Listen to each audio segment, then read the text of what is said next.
Bismillahirrahmanirrahim. Assalamualaikum warahmatullahi wabarakatuh. Selamat datang ke kelas Pendidikan Jasmani dan Kesihatan tahun 4 Saleh.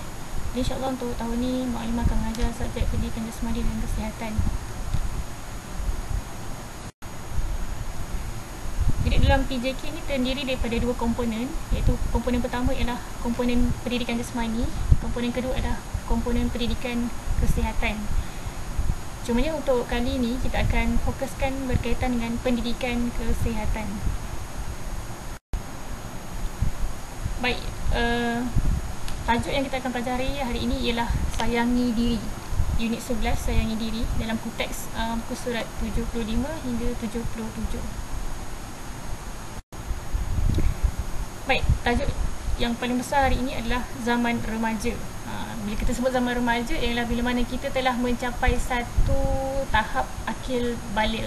Dalam bahasa Arabnya akil baligh lah, iaitu tahap kematangan bagi lelaki dan perempuan. Baik, akil baligh ataupun kematangan seorang lelaki, lelaki ni dalam bahasa Arab ni banin, iaitu antara umur 9 tahun hingga 16 tahun. Mungkin paling awal 9 tahun, paling lambat 16 tahun akil baligh, yang disebut sebagai ihtilam. Ihtilam apa nanti kita akan takrifkan. Kemudian perempuan dalam bahasa Arab banat, akil baligh dia antara umur 9 tahun hingga 16 tahun lah. Disebut sebagai menarki. Nanti kita akan tahu apakah takrif ihtilam dan menarki.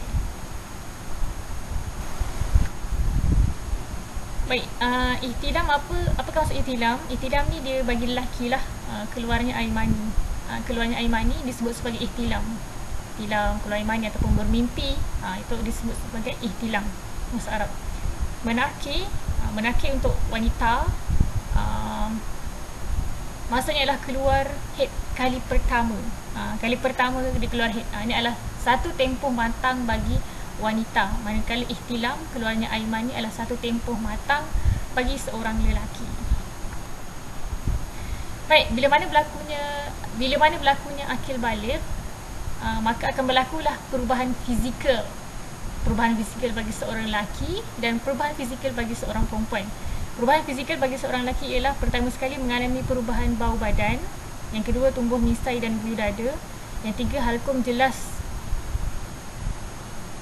kelihatan dan bersuara garau, yang keempat dadanya membidang, yang kelima tumbuh bulu di ketiak, dan yang terakhir adalah otot tangan dan kaki membesar. Jadi ini adalah perubahan fizikal yang akan berlaku pada lelaki yang meningkat usia remaja ataupun yang setelah akil baligh. Perubahan fizikal bagi perempuan. Untuk perubahan fizikal bagi perempuan, pertama, jerawat tumbuh di muka. Yang kedua, mengalami perubahan bau badan. Yang ketiga, bersuara lunak. Yang keempat, payudara membesar. Yang kelima, tumbuh bulu di ketiak. Yang keenam, otot tangan dan kaki membesar. Jadi ini adalah perubahan ketika mana seorang wanita meningkat usia akil baligh ataupun meningkat usia remajanya. Antara tanda-tanda haid. Apakah tanda-tanda haid? Pertama, perutnya kembung. Yang kedua, senggugut. Yang ketiga, muka berjerawat. Dan yang terakhir adalah gangguan emosi seperti gelisah, murung dan cepat marah. Jadi kalau wanita tu swing sikit, itu maksudnya dia ada sedang mengalami fatrah haid lah. Fatrah haid ni memang fatrah normal bagi seorang wanita yang normal lah, yang akan keluar haid setiap bulan. Jadi kesimpulannya, murid hendaklah memahami maksud akil baligh dan bagaimana ia akan berlaku, supaya kita tahu perubahan diri kita ini adalah sebenarnya ke arah mencapai usia matang, ke arah mencapai usia baligh. Yang kedua, mengetahui bagaimana perubahan fizikal yang akan berlaku apabila akil baligh. Jadi kita kena fahamlah, kalau berlakunya perubahan fizikal pada diri kita, itu adalah tanda-tanda kita telah berada dalam usia matang. Bila kita sebut usia matang ni, maka tanggungjawab kita banyaklah. Solat tak boleh tinggal, tak boleh buat maksiat, tak boleh dah kena tahu halal haram, perkara batil. Itu pentingnya untuk kita mempelajari ilmu fizikal kita, supaya kita tahu perubahan badan kita, dan yang kedua supaya kita tahu tanggungjawab kita.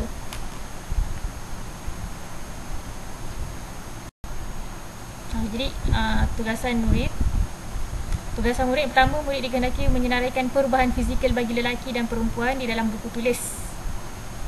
Jadi kita dah tahu tadi apakah tanda-tanda wanita ni matang, apakah tanda-tanda lelaki ni matang, apakah perubahan fizikal yang berlaku pada lelaki, dan apakah tugasan fizikal yang berlaku pada wanita. Jadi setelah siap tugasan tersebut, boleh hantar ke WhatsApp Personal Mu'allimah di nombor yang berikutlah. Jangan hantar di medium yang lain, risau-risau kita tak boleh take note. Okey, insyaAllah tu saja. Sekian, terima kasih pada semua atas perhatian. Allah Ta'ala alam. Semoga ilmu yang kita pelajari ini kita dapat manfaatkan dalam kehidupan harian kita, dan kita dapat adaptasikanlah dalam kehidupan kita. Wallahu alam. Assalamualaikum warahmatullahi wabarakatuh.